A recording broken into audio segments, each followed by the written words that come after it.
As Cynthia said, and as Ron said, we couldn't do it without a lot of support. So thank you very much to all of our sponsors. I'd like to thank them individually, the Aerospace Corporation, BAE Systems, KBR, Johns Hopkins Applied Physics Lab, L3 Harris, Leidos, Northrop Grumman, and SAIC. Thank you all so much for the support for the event. And we also want to thank everybody at NASA Goddard. Cynthia, thank you very much. Krista, thank you for everything. Thanks to the entire team, Daryl, everybody, and all of our volunteers that are helping us out here today. We appreciate you all very, very much. AS is a very small shop, so we couldn't do it without all your help. It is me and 3 staff. So we're very fortunate to have Emily, Jules, and Marta out front helping us out and getting this all done. So thank you to all of you. Let's see. So planning committee. As we talked about already, thank you to Krista and Steve for chairing the planning committee. This is the list of all the planning committee members. As you can see, it's broad, diverse, and we meet once a week for several months to put this all together. So we thank everybody on this list for all your help in doing this. Again, we couldn't do it without you. All right, social media. We thrive and we only get a lot of attention for our events through the social media channels. So please share anything you like about this event with your followers. If you don't like anything about this event, come see me. I'm happy to talk with you about it. All right, so we do have a slight change in the agenda right now.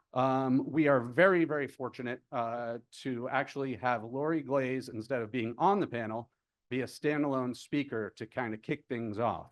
So what we're going to do here is we're going to have Lori do a quick presentation, and then we'll get right into our panel. So with that, Dr. Lori Glaze is currently serving as the Acting Associate Administrator for NASA's Exploration Systems Development Mission Directorate. In this role, she leads and manages human spaceflight development and operations related to the agency's Artemis campaign to explore the moon for scientific discovery and technology advancement, and learning how to live and work on another world as we prepare for human missions to Mars. In addition to her acting role, she officially holds the position of Deputy Associate Administrator for the Mission Directorate. She has a BA and an MS in physics from the University of Texas, Arlington, a doctorate in environmental science from the Lancaster University in the United Kingdom. Lori, please come on up.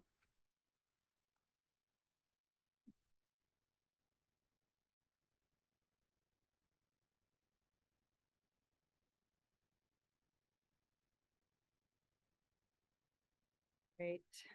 It is always fun to be here at the Goddard Symposium.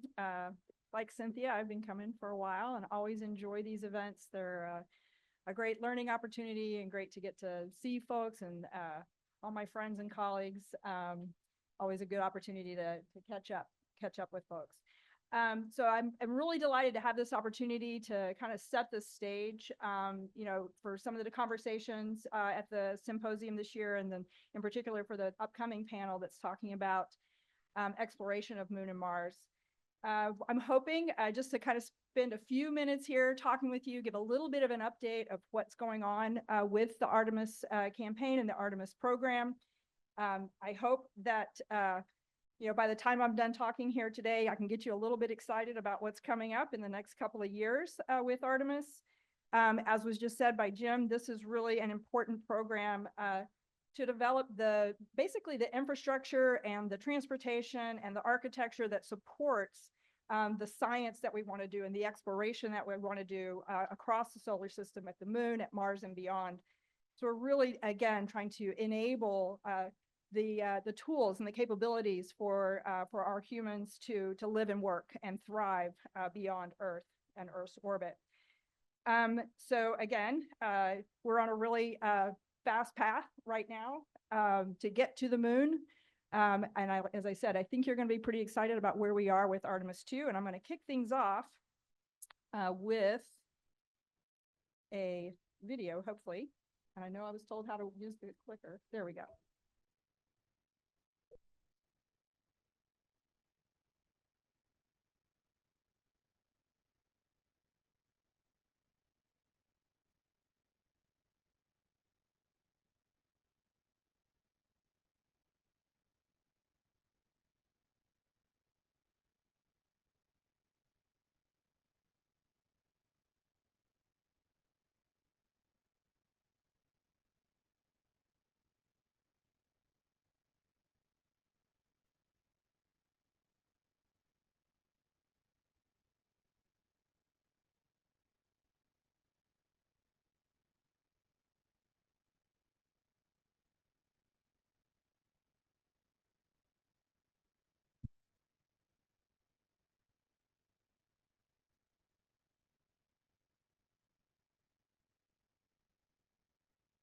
Right. So I'm already pretty jazzed, but let's kind of just give you a little bit of an overview of where we are with Artemis. Of course, it's, as I said, this whole campaign of establishing the architecture and transportation, this nimble architecture that allow us to explore. The first 5 flights are really intended to be test flights. These are trying to achieve various test objectives to try and move us forward to demonstrate the things we really haven't, some of the things we've never done before. Some things, of course, we did many, many decades ago, but some things are brand new. So Artemis 1, of course, completed successfully in November of 2022. And with that flight, we demonstrated the successful operations of the Space Launch System, which is right now the only crew certified launch vehicle that we have that can launch our astronauts to the moon. It is also at this point, I think I said this very briefly, but this is through this Artemis SLS program is our fastest way to get to the moon that we know of right now, and through the moon is our fastest way to Mars. So we're pretty excited about that. Artemis 2 coming up. That's the video we just watched. You can see our 4 crew there that will be flying on Artemis 2.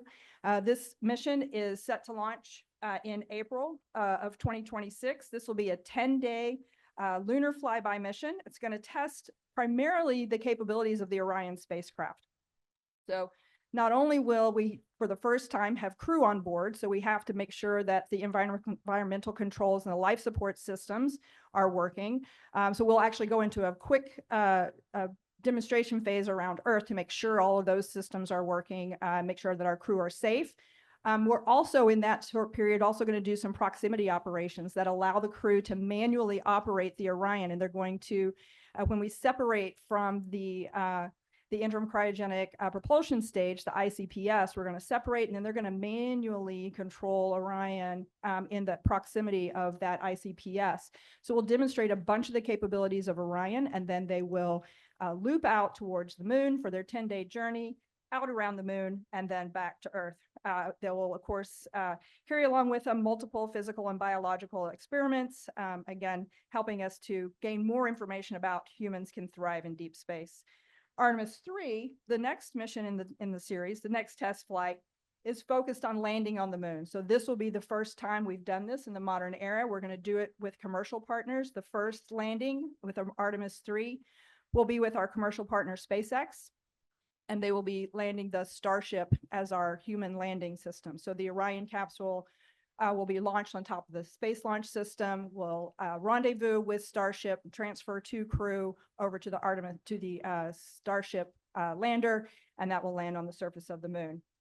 We'll talk a little bit more about those in a minute, but that's a big jump in what we're able to do. Artemis 4 is focused on how we then interact with the Gateway lunar space station. So the Gateway will be launched in advance of Artemis 4.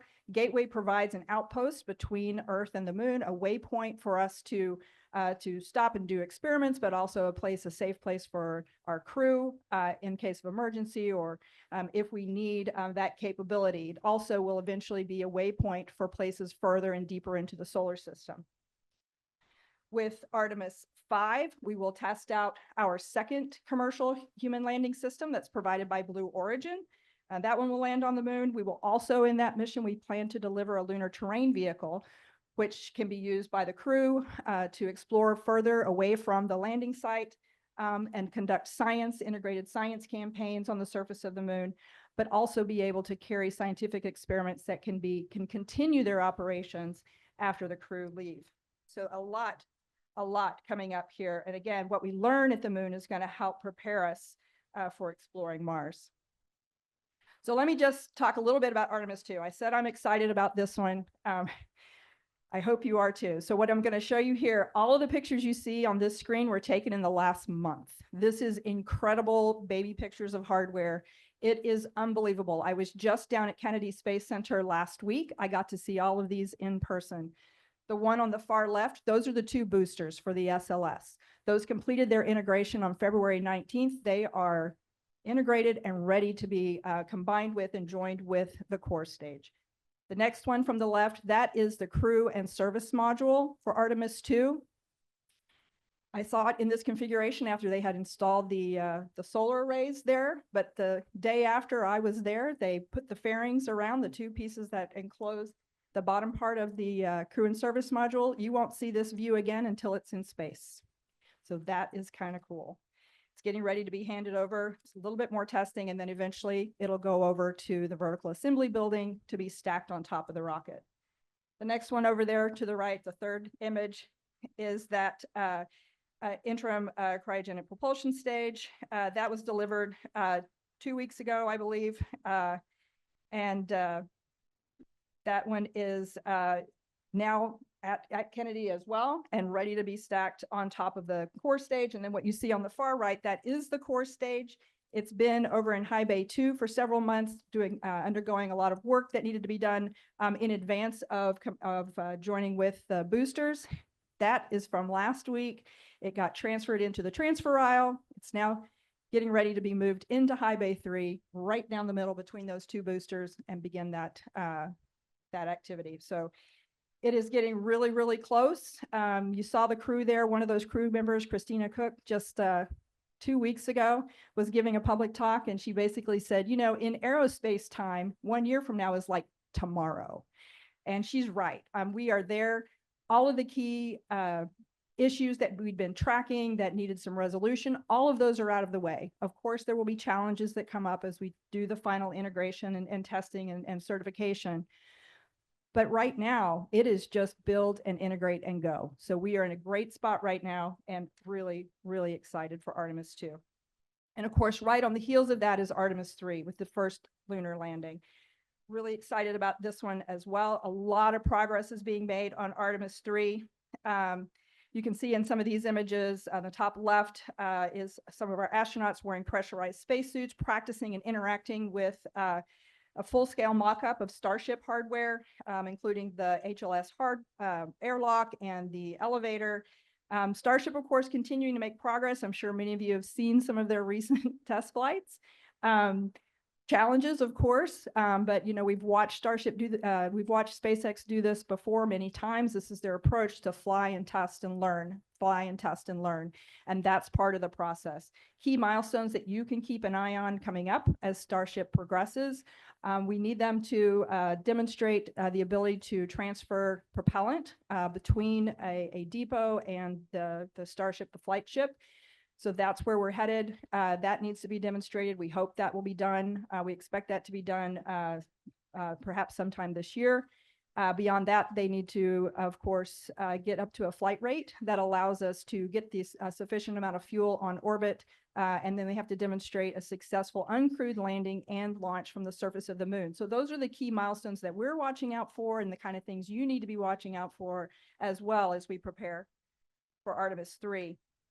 A couple other key milestones here, the Artemis 3 European service module. That's what provides the power and the support to the crew module. It's down here in the lower left. That arrived at Kennedy Space Center back in September. It's been joined with the crew module adapter, and so that's getting ready. Back in October at the IAC, Axiom Space revealed their designs for these spacesuits. So anyone that's familiar with Prada will recognize the familiar red stripe there. But it is a very, very nice progress there being made on the suits as well, critical for operations on the lunar surface.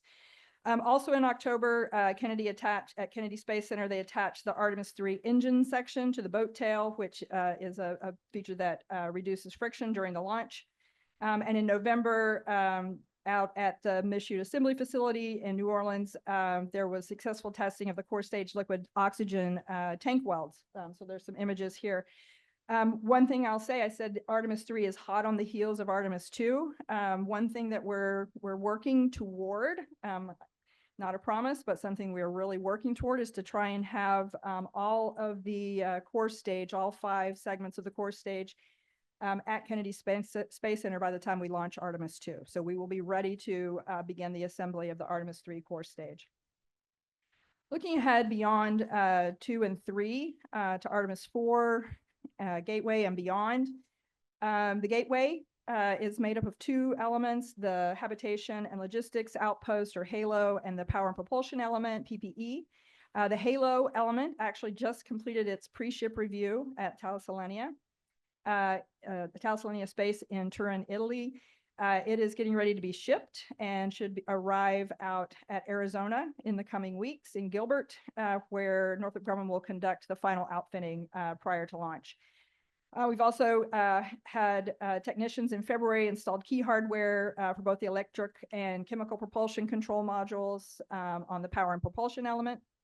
As I said, once Gateway is in place, Artemis 4 is going to launch. Artemis 4 is our first launch of the Block 1B, the larger, more powerful SLS rocket. So it needs a more robust and larger mobile launch pad. The Mobile Launcher 2, which you can see kind of the second from the left on the top there, is really starting to take shape. Every time I go down to Kennedy Center, it's getting taller and bigger. It's pretty amazing.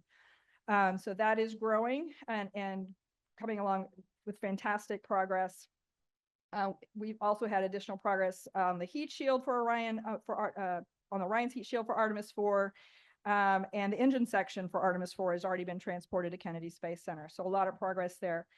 For Artemis 5, back in December, all three of the commercial companies that are working on concepts for a lunar terrain vehicle, those concepts were down at Johnson Space Center for human-in-the-loop testing. And then even beyond that, there's a pressurized rover. We have an agreement with the Japanese Space Agency for the pressurized rover, which again can increase our time and capabilities on the lunar surface. That pressurized rover that agreement has been put in place. And back in January, I was over in Tokyo working with our Japanese on the first pressurized rover management board, really moving that collaboration forward.